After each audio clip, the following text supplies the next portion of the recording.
तो आ गए तुम अपने औजारों के साथ। और औजार से मेरा मतलब है पेन पेंसिल्स के साथ। तो चलो इन औजारों से अपन न्यूट्रिशन का पर्दाफाश करते हैं।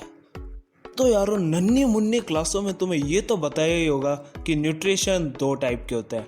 First autotrophic, second heterotrophic. तो यारो ऑटोट्रॉफ मोदी जी के बहुत बड़े फैन हैं। वो आत्मनिर्भर रहते हैं, मतलब खुद का खाना खुद बनाते हैं। तो वो ऑर्गेनिजम्स जो खुद का खाना खुद बनाते हैं उन्हें हम ऑटोट्रॉफिक ऑर्गेनिजम्स कहते हैं। जैसे कि पेड़ पौधे हो गए, ये खुद का खाना खुद बनाते हैं और कंज्यूम करते हैं। तो चलो अब देखते हैं ये खुद का खाना खुद कैसे बनाते हैं। तो ये खुद का खाना एक प्रोसेस से बनाते हैं जिसको हम प्यार से फोटोसिंथेसिस कहते हैं। तो फोटोसिंथेसिस वो प्रोसेस होता है जिससे ऑटोट्रॉफ्स एनवायरनमेंट से कार्बन डाइऑक्साइड और वाटर लेते हैं। फिर सनलाइट और क्लोरोफिल की प्रेजेंस में उससे ऑक्सीजन और ग्लूकोज बनाते हैं और थोड़ा सा पानी भी। तो यारो फोटोसिंथेसिस की रिएक्शन होती है CO2 plus H2O in the presence of chlorophyll and sunlight gives C6H12O6 plus O2 plus H2O। तो यारो CO2, H2 और O2 के आगे जो नंबर्स लिख रखे हैं 6, 12, 6, 6, ये सिर्फ इक्वेशन को बैलेंस करने के लिए है। तो फोटोसिंथेसिस के दौरान क्या क्या इवेंट्स चलते ये भी जान लो। So first point is absorption of light energy by chlorophyll. और क्लोरोफिल वो होता है जो लीव्स में प्रेजेंट होता है और उनको ग्रीन कलर देता है। तो सेकंड इवेंट में लाइट एनर्जी केमिकल एनर्जी में कन्वर्ट हो जाती है और H2O के पार्टिकल्स हाइड्रोजन और ऑक्सीजन में स्प्लिट हो जाते हैं। और तीसरे इवेंट में कार्बन डाइऑक्साइड का रिडक्शन होता है और वो कार्बोहाइड्रेट्स में चेंज हो जाते हैं। तो यारो तुम्हारी किताब में एक लीफ का क्रॉस सेक्शन एरिया का डायग्राम दे रखा है, तो उसे भी एक बार ढंग से देख लेना। तो फोटोसिंथेसिस के दौरान एक प्लांट को कार्बन डाइऑक्साइड और वाटर चाहिए होती है। वाटर तो वो रूट से एब्जॉर्ब कर लेता है, पर कार्बन डाइऑक्साइड का क्या? तो कार्बन डाइऑक्साइड वो लीव्स में प्रेजेंट स्टोमेटा के थ्रू एब्जॉर्ब करता है।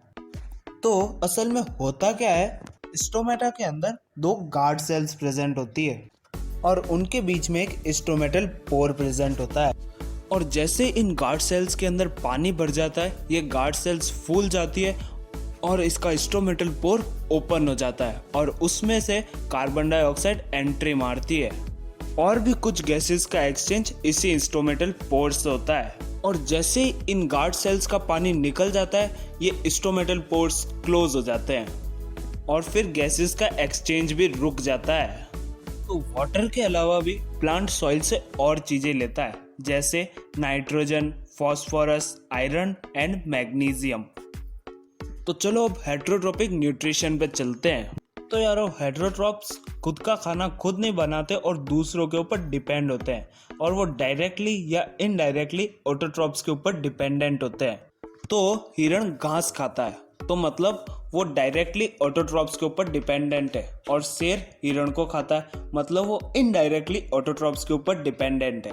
तो यार दो टाइप के हेट्रोट्रॉपिक ऑर्गेनिजम्स होते हैं। फर्स्ट जो बाहर से फूड को ब्रेक डाउन करके फिर कंज्यूम करते हैं, और सेकंड जो पहले कंज्यूम करते हैं और उसके बाद में उसका ब्रेक डाउन करते हैं। तो अपन सेकंड वाले हैं।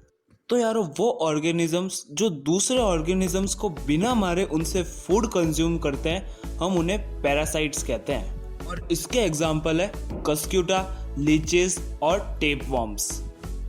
तो यारो मल्टी सेल्यूलर ऑर्गेनिजम्स के अंदर हर प्रोसेस को करने के लिए एक डिफरेंट ऑर्गन लगता है, जैसे डाइजेशन के लिए अलग, एक्सक्रीशन के लिए अलग और एब्जॉर्प्शन के लिए भी अलग ऑर्गन होता है। लेकिन पर सिंगल सेल्यूलर ऑर्गेनिज्म के अंदर सब काम एक ही सेल परफॉर्म करती है, जैसे डाइजेशन का भी काम वही करेगी, एब्जॉर्प्शन का काम भी वही करेगी और एक्सक्रीशन का काम भी वही करेगी। और इसका एक एग्जाम्पल है अमीबा। तो सबसे पहले अमीबा फूड को देखकर एक फिंगर लाइक प्रोजेक्शन बनाता है, जिसको हम सूडोपोडिया बोलते हैं, और उसको उस सूडोपोडिया में पैक कर लेता है और एक फूड वैक्यूल बनाता है। उस वैक्यूल के अंदर वो कॉम्प्लेक्स सब्सटेंसेस को सिंपलर सब्सटेंसेस में ब्रेक डाउन करता है और फिर उसे डाइजेस्ट कर लेता है, और अनडाइजेस्टेड फूड को वो अपनी सेल से बाहर फेंक देता है। तो न्यूट्रिशन में अपना last topic nutrition in human beings रह गया है, और अगर अपन ने इसको इस वीडियो में कवर कर लिया तो ये वीडियो बहुत लंबी बन जाएगी और तुम खर्राटे मारने लगोगे। तो अगले एपिसोड में अपना डाइजेस्टिव सिस्टम और न्यूट्रिशन दोनों खत्म हो जाएगा। तो मिलते हैं अगले एपिसोड में।